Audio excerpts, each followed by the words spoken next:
सबका साथ, सबका विकास, सबका विश्वास और सबका प्रयास।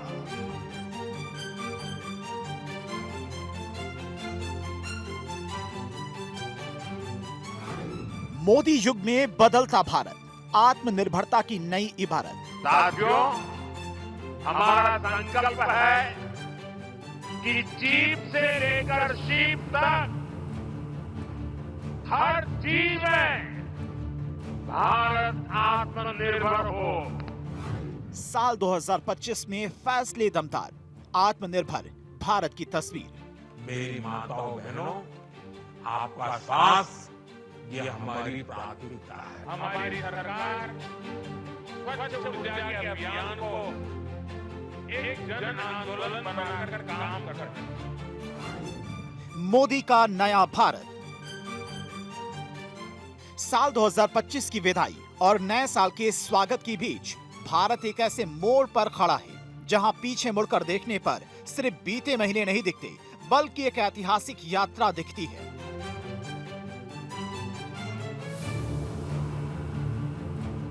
साल 2025 देश के लिए केवल एक कैलेंडर वर्ष नहीं, बल्कि निर्णय, दिशा, दृढ़ संकल्प का प्रतीक बनकर उभरा है।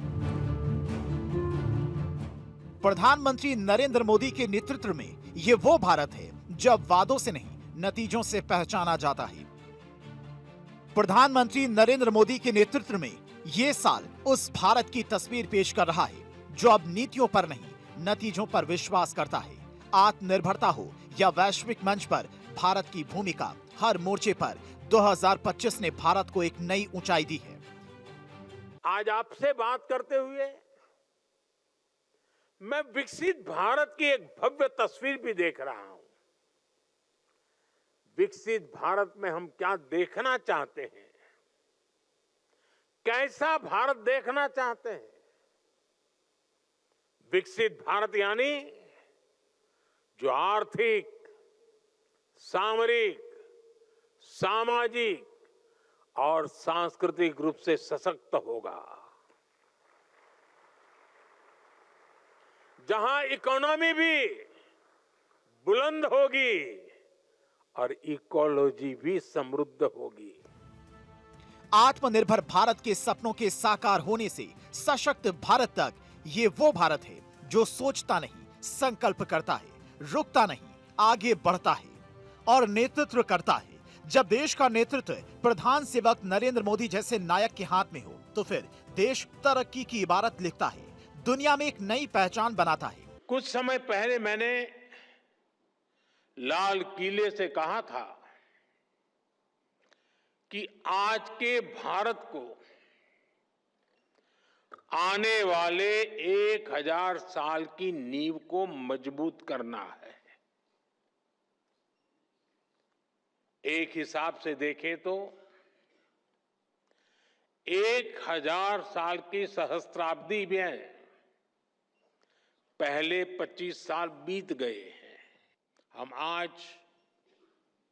जिन नीतियों पर काम कर रहे हैं, जो निर्णय ले रहे हैं, वो 1000 साल का भविष्य तय करने वाले हैं। साल 2025 विकास, बदलाव और निर्णायक फैसलों का साल रहा। मोदी सरकार ने सिर्फ योजनाएं नहीं बनाई, बल्कि नए स्वरूप, नए नाम और नई राजनीतिक दिशा तय की। साल 2025 में मोदी सरकार ने नामकरण से लेकर नीति निर्माण तक हर क्षेत्र में निर्णायक और दमदार फैसले लिए। ऐसे फैसले जो केवल प्रतीक नहीं, जो परिवर्तन लाने वाले हैं, भारत के भविष्य को नया आकार देने वाले हैं। ये वो दौर है जहां प्रतीकों के जरिए भी सरकार ने साफ संदेश दिया, सत्ता नहीं, सेवा सर्वोपरि। जो दशकों में नहीं हुआ, वो 2025 में कर दिखाया। साल 2025 देश में कई बड़े बदलाव और सौगात लेकर आया, लेकिन पीएम मोदी ने देश हित और जन सेवा के लिए एक ऐसा फैसला लिया जिसके तहत ब्रिटिश काल का पीएमओ अब जनता की सेवा का तीर्थ स्थान बन चुका है। पीएम मोदी ने दिखाया कि शासन का असली उद्देश्य सत्ता नहीं सेवा है। प्रधानमंत्री कार्यालय यानी कि पीएमओ ये कार्यालय न केवल प्रधानमंत्री के कामकाज का पावर सेंटर है, बल्कि देश की नीतियों और फैसलों को लेने में भी केंद्रीय भूमिका निभाता है।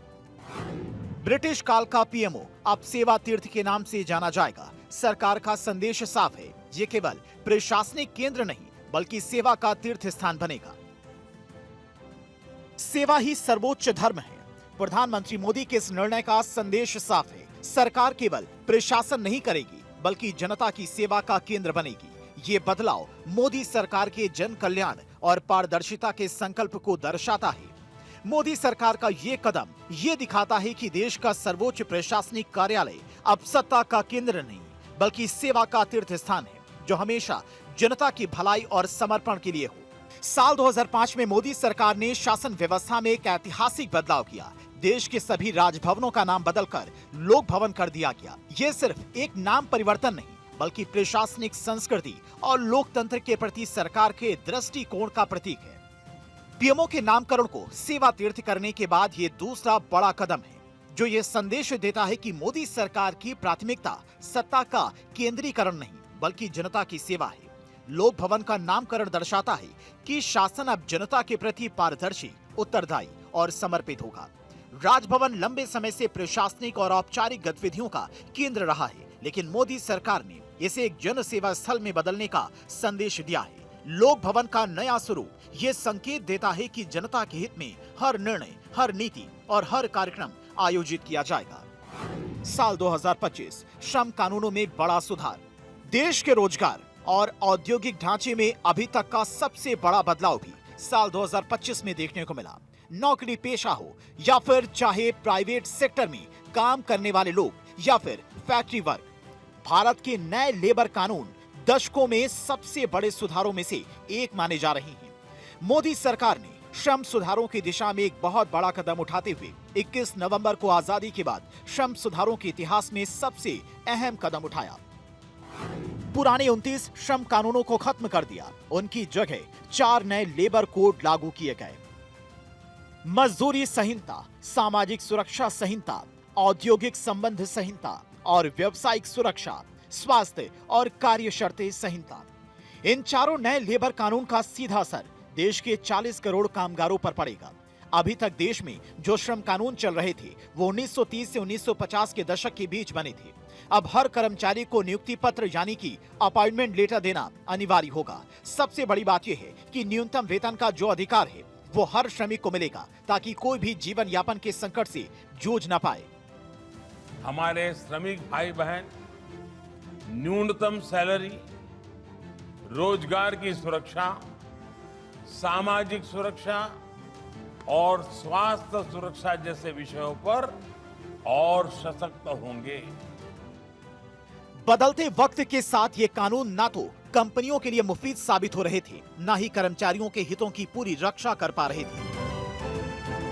पुराने नियमों में गिग वर्कर्स जैसे कि ऑनलाइन प्लेटफॉर्म के लिए काम करने वाले, जैसे कि आपने फूड डिलीवरी प्लेटफॉर्म्स या फिर वर्क फ्रॉम होम जैसे आधुनिक ट्रेंड्स लिस्ट में कोई जगह थी नहीं। लेकिन नए कानूनों से पारदर्शिता आएगी। एक ऐसा ऐतिहासिक फैसला जो सीधे जनता के काम करने के तरीके और हकों को प्रभावित करेगा। युवा स्किल और इलाज को लेकर योजनाएं धरातल पर लाई गईं। सरकार ने हर वर्ग को राहत देने की कोशिश की है। साल 2025 पीएम इंटर्नशिप योजना। देश के करोड़ों युवाओं के लिए साल 2025 एक नई उम्मीद लेकर आया।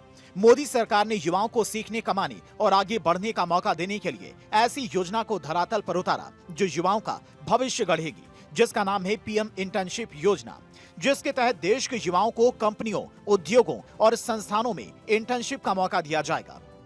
आज युवाओं के सशक्तिकरण को ध्यान में रखकर नई पॉलिसी बनाई जा रही है। युवाओं को राष्ट्र निर्माण के केंद्र में रखा गया है। मेरा युवा भारत ऐसे प्लेटफॉर्म के माध्यम से युवाओं को जोड़ने, उन्हें अवसर देने और उनमें लीडरशिप स्किल विकसित कराने का प्रयास किया जा रहा है।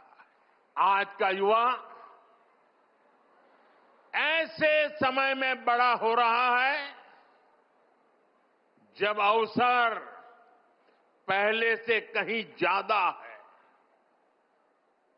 हम भारत के युवाओं की प्रतिभा, आत्मविश्वास और नेतृत्व क्षमता को बेहतर मौके देने के लिए प्रतिबद्ध है। पीएम इंटर्नशिप स्कीम के तहत युवाओं को देश की टॉप 500 कंपनियों में 12 महीने तक का इंटर्नशिप करने का अवसर मिल रहा है। साथ ही इंटर्नशिप के दौरान 5,000 रुपए का स्टाइपेंड, जिसमें सरकार और कॉर्पोरेट दोनों का योगदान होता है, और 6,000 एकमुश्त ग्रांट के साथ बीमा कवर भी मिलता है। युवाओं के लिए पीएम इंटर्नशिप स्कीम साल 2025 की सबसे चर्चित और क्रांतिकारी योजनाओं में से एक है। बजट में घोषित इस योजना को इसी साल लागू किया गया था। ये योजना उन युवाओं के लिए वरदान साबित हुई जो डिग्री लेने के बाद भी प्रैक्टिकल अनुभव की कमी के कारण नौकरी नहीं पा रहे थे। आज युवाओं के लिए नए नए सेक्टर्स में हमारे नौजवानों के लिए अवसर बन रहे हैं। स्किल डेवलपमेंट, स्वरोजगार, बड़ी बड़ी कंपनियों में इंटर्नशिप, इस पर एक बहुत बड़े स्तर पर अभियान चल रहा है। प्रधानमंत्री विकसित भारत रोजगार योजना करीब करीब 3.5 करोड़ नौजवानों को रोजगार के नए अवसर बनाएगी। साल 2025 मोदी सरकार की जन कल्याणकारी योजनाओं के लिए याद रखा जाएगा। सरकार ने इस साल युवाओं को रोजगार के लिए तैयार करने, बुजुर्गों को स्वास्थ्य सुरक्षा देने और बच्चों के भविष्य को सुरक्षित करने पर जोर दिया। तो वहीं ये साल भारत के सामाजिक और आर्थिक विकास के लिहाज से बेहद अहम रहा। केंद्र सरकार ने इस साल सबका साथ सबका विकास के मंत्र को आगे बढ़ाते हुए कई ऐसी महत्वाकांक्षी योजनाएं धरातल पर उतारी, जिन्होंने सीधे तौर पर आम आदमी की जिंदगी को छूने का काम किया। चाहे युवाओं को स्किल देने की बात हो या फिर घर के बुजुर्गों के इलाज की चिंता, 2025 में सरकार का फोकस हर वर्ग को राहत देने पर रहा। इस साल लॉन्च हुई योजनाओं ने न केवल लोगों को आर्थिक सुरक्षा दी, बल्कि भविष्य के लिए एक मजबूत नींव भी रखी। 2014 के बाद से देश में व्यवस्था परिवर्तन का एक बहुत बड़ा महायज्ञ शुरू हुआ है। हम इस तेज स्पीड के साथ खुद को तेजी से ढाल रहे हैं।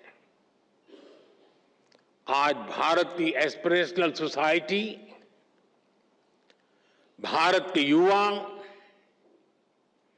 भारत के किसान, भारत की महिलाएं, उनके सपनों की उड़ान आज जिस ऊंचाई पर है वो वाकई अभूतपूर्व है। साल 2025 आयुष्मान भारत का विस्तार, बुजुर्गों का सुरक्षा कवच। साल 2025 में मोदी सरकार ने देश के बुजुर्गों को स्वास्थ्य के मोर्चे पर एक बड़ी राहत दी। सरकार ने आयुष्मान भारत योजना का दायरा बढ़ाकर अब वरिष्ठ नागरिकों को और अधिक सुरक्षा देने का फैसला किया। बढ़ती उम्र के साथ कई बीमारियों में जकड़े बुजुर्गों के लिए मोदी की ये योजना किसी सुरक्षा कवच से कम नहीं है। हर गरीब के मुफ्त इलाज की व्यवस्था कर दी है। 5 लाख तक का इलाज बिना किसी खर्च के। किसी बेटे को अपने माँ बाप के इलाज के लिए 5 लाख रुपए तक खर्च नहीं करना पड़ेगा। ये दिल्ली में आपका जो बेटा बैठा है ना, वो काम वो करेगा। लेकिन इसके लिए आपको आयुष्मान कार्ड बनवाना है। इस साल सरकार ने आयुष्मान भारत योजना का दायरा बढ़ाते हुए 70 साल या उससे अधिक उम्र के सभी लोगों को इसमें शामिल करने का फैसला किया। खास बात यह है कि इस सुविधा के लिए किसी भी तरह की आय सीमा तय नहीं की गई है। अब 70 साल से ऊपर के हर बुजुर्ग को 5 लाख रुपए तक का मुफ्त इलाज की सुविधा दी जा रही है। साल 2025 रिन्यूएबल एनर्जी, ईवी और ग्रीन हाइड्रोजन क्रांति। साल 2025 में भारत ने क्लीन एनर्जी के रास्ते पर तेज रफ्तार पकड़ ली है। पीएम मोदी के नेतृत्व में देश अब सिर्फ ऊर्जा पैदा नहीं कर रहा है, बल्कि भविष्य की ऊर्जा तैयार कर रहा है। रिन्यूएबल एनर्जी के क्षेत्र में भारत ने नई ऊंचाइयों को छुआ। सोलर और विंड एनर्जी के साथ साथ नेशनल ग्रीन हाइड्रोजन मिशन ने भी रफ्तार पकड़ ली है। साथियों, बीता दशक भारत के लिए एनर्जी सेक्टर की अनप्रेसिडेंटेड ग्रोथ का रहा है। खास तौर पर ग्रीन एनर्जी को लेकर भारत ने वो कर दिखाया है जिसकी कल्पना तक मुश्किल थी। बीते 10 वर्षों में करीब $70 बिलियन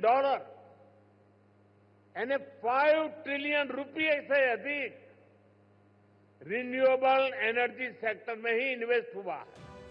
मोदी सरकार ने ग्रीन हाइड्रोजन को स्टील, फर्टिलाइजर और रिफाइनरी जैसे बड़े सेक्टर से जोड़ने के लिए पायलट प्रोजेक्ट शुरू किए हैं ताकि भारत क्लीन एनर्जी ट्रांजिशन में दुनिया के आगे खड़ा हो सके। ये साफ संकेत है कि मोदी सरकार का लक्ष्य सिर्फ आज नहीं, आने वाली पीढ़ियों का भविष्य सुरक्षित करना है। साल 2025 में इलेक्ट्रिक व्हीकल यानी कि ईवी सेक्टर भारत में तेजी से आगे बढ़ा। मोदी सरकार की फेम इंडिया फेज 2 योजना के तहत 11,500 करोड़ रुपए की मदद से ईवी की मांग और उत्पादन दोनों को बढ़ावा मिला। क्लीन एनर्जी और क्लीन मोबिलिटी ये हमारा फ्यूचर है। ऐसे ही प्रयासों से भारत तेजी के साथ क्लीन एनर्जी और क्लीन मोबिलिटी का एक रिलायबल सेंटर बनेगा। वहीं पीएलआई ऑटो योजना और एडवांस बैटरी यानी कि एसीसी पीएलआई योजना के जरिए देश में ईवी और बैटरी का घरेलू निर्माण मजबूत किया गया। इसका सीधा फायदा रोजगार, मेक इन इंडिया और आत्मनिर्भर भारत को मिला। साल 2025 एनपीएस वात्सल्य योजना, बच्चों के भविष्य की मजबूत नींव।